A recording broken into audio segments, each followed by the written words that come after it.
So hey guys, this is Kenesha from VeryThoughtfulLife.com. This morning I wanted to just stop and tell you what I believe God wants me to tell you, and that is that you are the gift. You are valuable. That He is madly in love with you. That there is nothing that you can do, no mistake you can make, no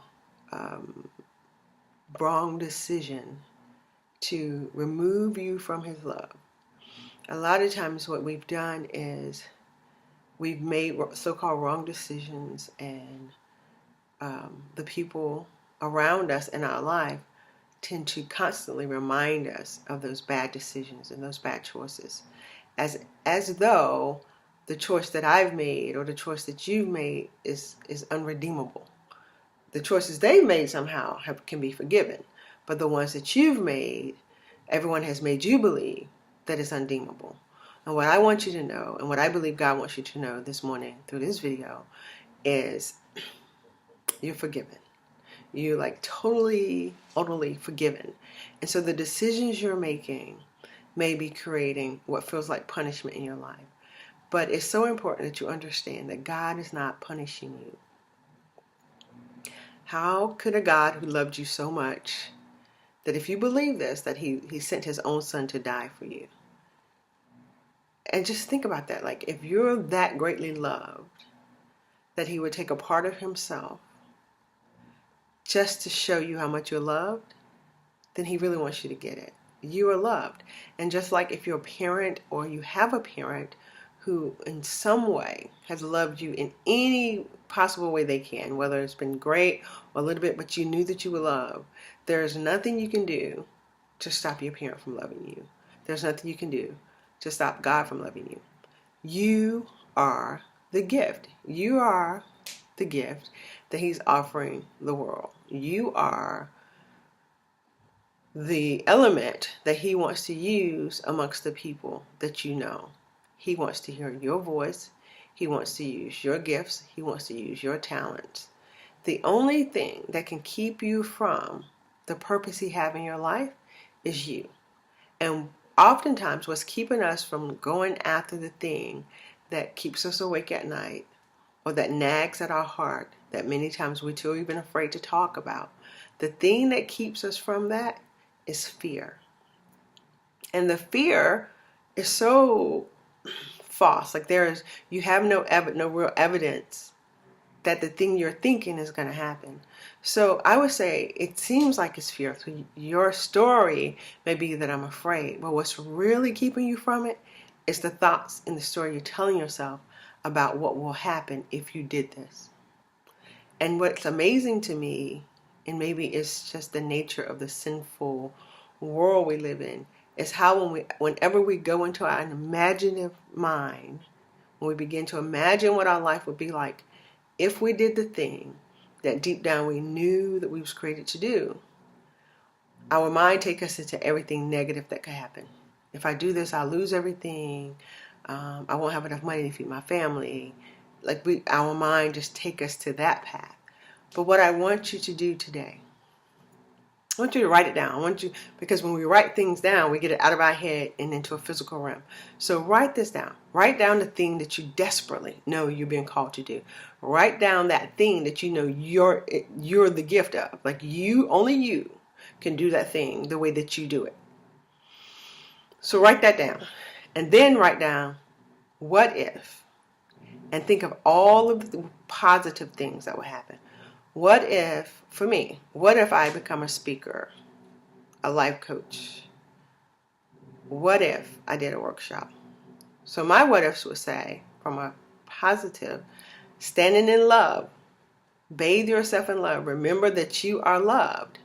My what ifs would say, what if I offered a workshop and it changed people's lives?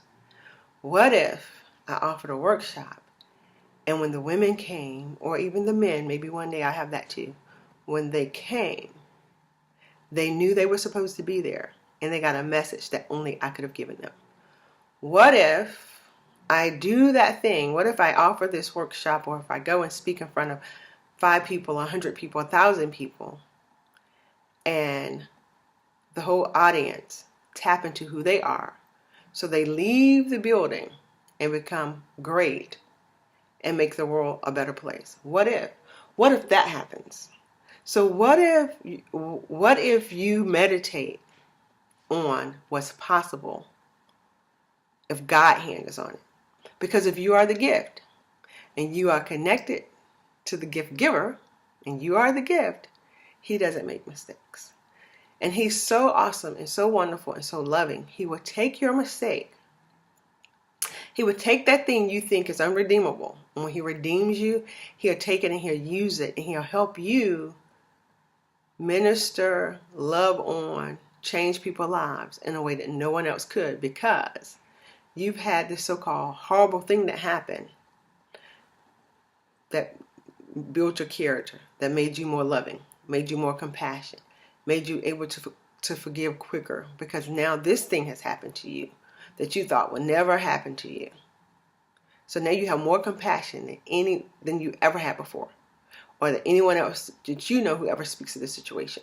So whatever that thing is you think was supposed to tear you down, whatever the message is that's telling you you're not good enough, you're not loved enough, see, this is why this is happening to you. What if that thing is the thing God wants to use? And he wants to take it and reshape it and remold it. But you have to take it and trust him with it. And trust that nobody can hurt you with the thing anymore unless you allow them to. Because if God still loves you for that, he hasn't given up on you. You're still here. If you're watching this video, you're alive. So you are here and your presence is needed and your gifts and talents are needed on this earth. Stop withholding. Stop allowing fear to keep you from being all that God has called you to be. You are greatly loved. You cannot make a mistake. You cannot mess this up. He takes our mess up and flip it and make it a blessing for people and for ourselves.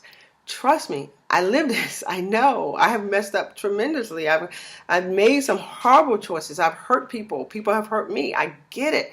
I totally get it. I'm living a life that does not make sense to most people. I'll be honest with you. It doesn't even always make sense to me. It makes no earthly sense that I would be in China making a difference. It doesn't make any sense to me. But what does make sense is that I know that I'm greatly loved. And I believe with all of my being, like I believe it from my feet to the top of my head, that God got me. And however this goes down, he got me. He's in control. He loves me. He put the gift inside of me. It's his gift. I'm just using it. I'm just using it the way I believe he's asking me to use it.